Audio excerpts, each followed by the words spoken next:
Well, welcome back to another episode of Building Union Station, the Union Station project. I've got the whole thing back up on the platform this morning. You're going to see a little overall view how things look. I wanted to see if I can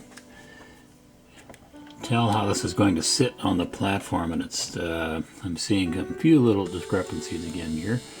You can see along the bottom here the doors and the walls don't quite hit flush with the platform here, so I'm trying to come up with some little ideas to compensate for that. I think in the front of the station right here I'm planning to make some little planters to fit right in front there and kind of disguise that little area there where the wall doesn't quite come down flush with the surface there. Also on the inside, if I can lift this up a little bit and see what's going on in there, I've put this little curb on the inside to try to hide some of the light that might leak out from underneath the station there. It's just a little you can see it there's this little curb. I can get the light to focus on there for you. Also help kind of keep the station in the right place in terms of the footprint of the building. Whenever I put this down, I want this to stay put where it belongs and not shift around a lot. So that's another reason that's there. It's just kind of a little placekeeper for the building, and now it kind of, whenever I set it down on top of the platform, it kind of clicks into place and it's always going to be in the same spot. So it kind of does two things for me there.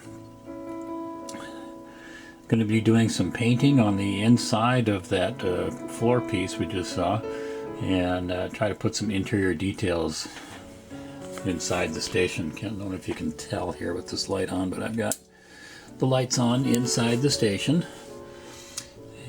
and I've noticed that it's a little hard to even see any light leak here because I've got so much light on the outside of the station as well. So any light that actually does leak out from under the doors is not really very perceptible because of all the light all around the station. So it looks pretty good. Again, I'm going to be doing some detailing inside the station because you can see pretty clearly inside there with the lights and the big glass door frames there.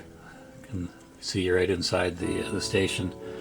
So I'll be doing some little details inside, just kind of to suggest some interior details, seating and figures, that kind of thing. And also I've got to give some attention to some of the areas around the roof where the light is kind of leaking through here a little bit. So I'll be filling that in with some putty and perhaps some other pieces and so forth. But you can see there's a bit of light leak around the edges of the roof that need to be addressed. And of course over here at this end of the station, turn the light back on, you can see the south wing, the yet to be finished south wing over here, and that's going to be kind of tricky to join these two wings together, and that'll be require some little bit of a fitting, and they don't quite come together right here. Their angles aren't quite right here, so I'll have to see about filling that in or sanding it out a little bit to get everything to come together. So that's where we are as we begin this edition of Building Union Station. Roof panels on the north wing are mostly complete. I've left this part unfinished yet because I'm going to be joining the roof panels from the south wing. I'm probably going to need to do a lot of sanding and fitting there too, so you can see where this is going to go. I've made some little pieces there to help join those roof panels together. So probably going to be a lot of little filling and sanding going on here to get this to come together well. So that's where we begin, and we'll launch into this, see what we turn up with by the end of the video.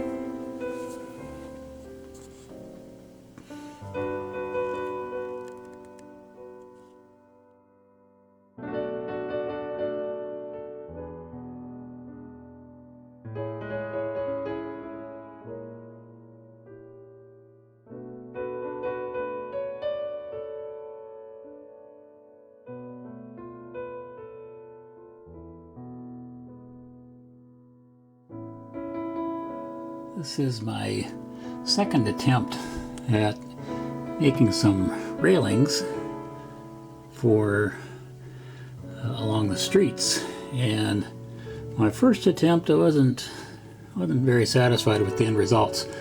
You may remember in a previous video I made a little jig for all the little vertical posts and loaded the jig and put strips on top of all those little posts, and then removed the post from the jig and put the bottom strip on there to kind of make this little run of railings. Well, I tried a different approach. I made this on a computer, printed out the spacing for all the posts in the railing, and actually just kind of glued them all together individually without the use of the jig, and they all turned out a little better. I think their spacing is a little better. They're aligned better. They're more vertical.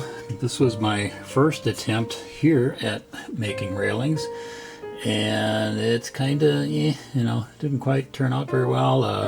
It's not very straight, and also this little strip I put on the bottom here, thinking might just be a little additional piece to add to it. It's gotten a little warpy and not really very good. So the second attempt, it's much straighter, and it looks a lot better. So it takes a little longer, but I like the results, and it's going to take a little bit of sanding, and of course I'm going to color it to match the station. But it didn't take really long to do.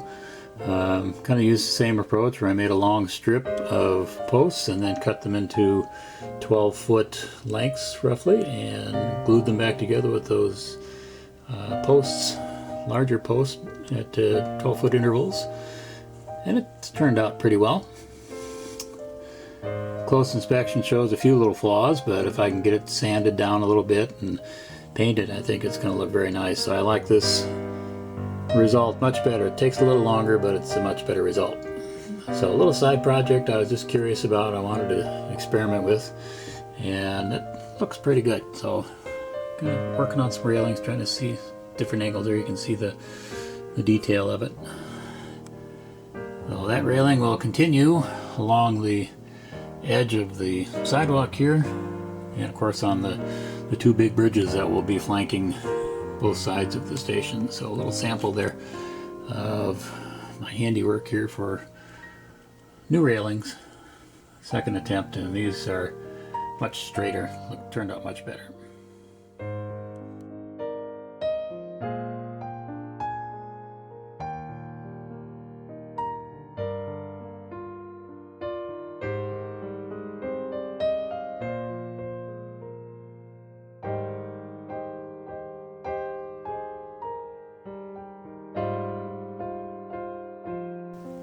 Well, we're down to the last set of columns and arches for the south entry on the south wing. This is the last piece that needs to be fitted and completed into place here. You can see I've got two of the 5 columns glued on here just so I can get this in place here, see where it's going to fit, and make sure that the roof line matches up with the rest of the structure. So that's where we're at here, doing this last little part here for the south wing. Once this is completed and attached to the rest of the structure, that will complete pretty much everything that needs to be built for the street level portion of the station. So a little bit of work yet to do on the roof panels and so forth, and then I got to join the two together. So we're getting there. I'm going to finish this off in a little bit, and maybe in the next video we'll have this all completed, and we'll show you how we're going to try to join these two pieces or two halves together. The north wing over there and the south wing here. Got to get the roof panels on and try to get those fitted in place. Make sure everything comes together right here. I'm just going to throw those on real quick just so you get an idea what's happening here.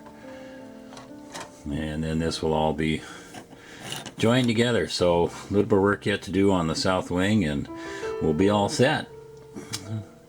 So the video's gotten a little bit long here again. I'm going to end it here.